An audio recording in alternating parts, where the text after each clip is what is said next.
Porter. I'll be honest, until a few years ago, I'd never heard of them.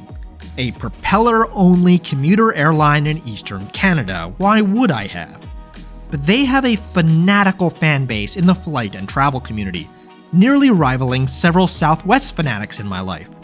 With cross-border service resumed and a flight to Chicago Midway, I thought it was worth a shot. I'd also like to point out that much of the Porter fandom is from a few years ago. Free lounges, lots of legroom, and comfortable seats. Well, unfortunately, that's all changed in recent years, and a more up-to-date review is in order. Is Porter Airlines really a magical onboard experience, or is there a limit to how good a prop plane can be? Let's find out on this trip from Montreal to Toronto Billy Bishop to Chicago Midway. Porter uses some rather odd language when describing their offering. One might even call it Orwellian. Never once did they refer to the flight as a flight. It was rather your Porter service. The gate area? That's called the lounge. Never mind that it's not actually a lounge, and all the free stuff they used to give out is long gone. Still, it's a bit odd. Perhaps even cult-like. Porter has 4 different fare classes: basic, standard, flexible, and freedom. But at the end of the day, other than the bulkheads and exit rows, it's all the same seats. Porter exclusively operates the Dash 8Q400s. For now, I'll get back to that later. But these prop planes have very small overhead bins. The carry-on limits are also very strict and small, so I ended up checking my suitcase. Even my Ryanair-approved backpack only just fit in the overhead. I have to admit there might be some favoritism here. Porter's mascot is a raccoon, and their branding and advertising is really on point. I also love raccoons. I even ran into a pack of them in Montreal the night before my flight.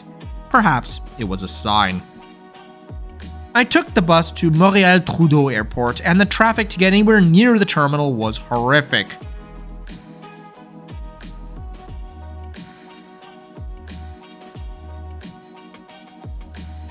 Check-in was a breeze, but the security line was badly managed, with a large unused queue area but a line wrapping around the entire entry hall.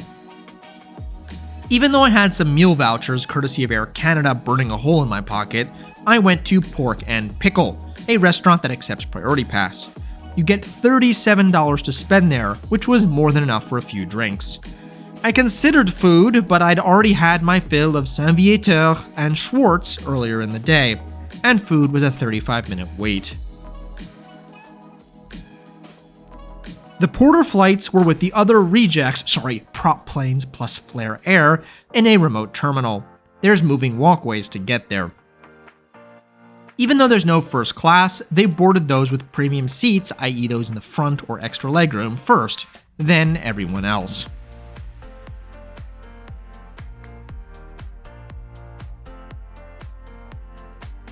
The seats are, well, what do you expect on a Dash 8 that's highly concerned about weight? They are very thin and stiff. During COVID, when they suspended operations, Porter refitted their entire fleet. They used to have 74 seats with 32 inches of legroom. Now it's 78 seats with 30 inches. There is no way that's an improvement. They can do this because they selected the lightest airline seat in the world. They do not recline at all, and legroom is, well, 30 inches, there's no good way to spin it.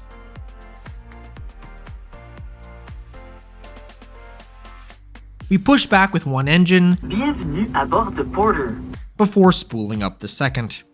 I don't normally play audio, but it's worth hearing what it's like sitting right next to the engine. Emergency exit with escape path lighting. If there is a need, petits appareils électroniques, pourvu qu'ils soient sécurisés et en mode avion.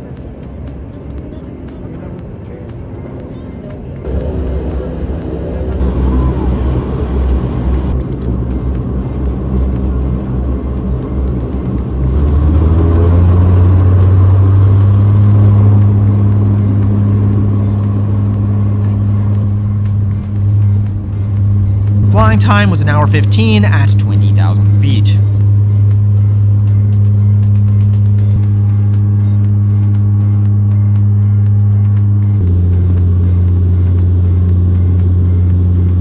My Porter service started with a snack box, and I picked up some shortbread.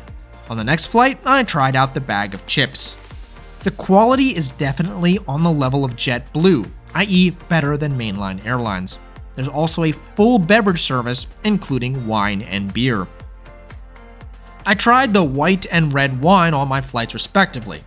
I mean, I don't think I've ever gone out of my way to drink a Canadian wine, but it was drinkable, much more so than the motor oil served on American Airlines.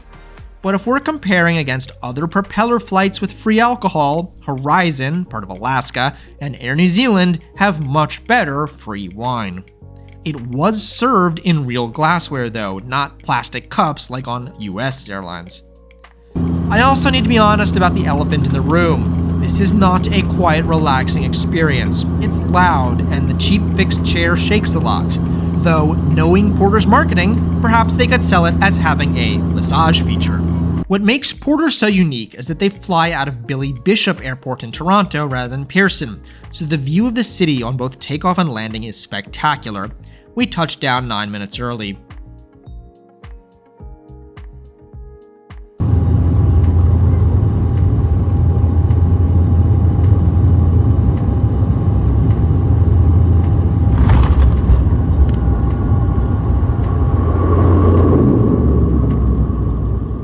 Billy Bishop is located right in the heart of downtown, connected by a tunnel, a ferry, and even a free shuttle to the train station. That's pretty cool.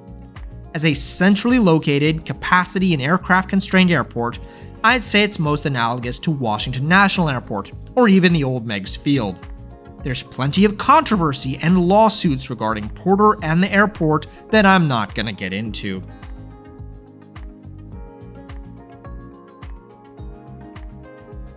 I deplaned and the sign said to turn right to connect to the US, but it was blocked off.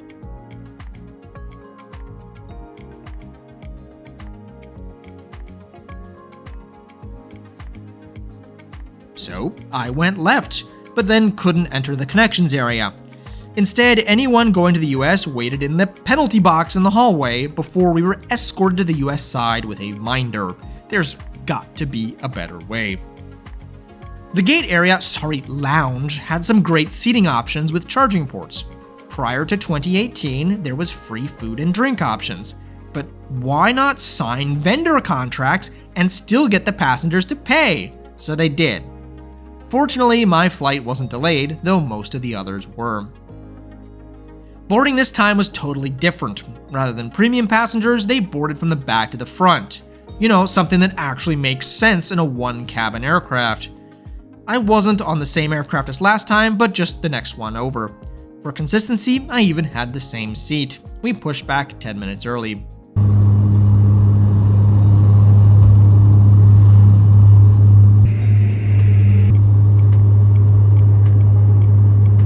Flying time to Chicago was an hour 30 at 22,000 feet. This flight was in the dark, so there's far less to see.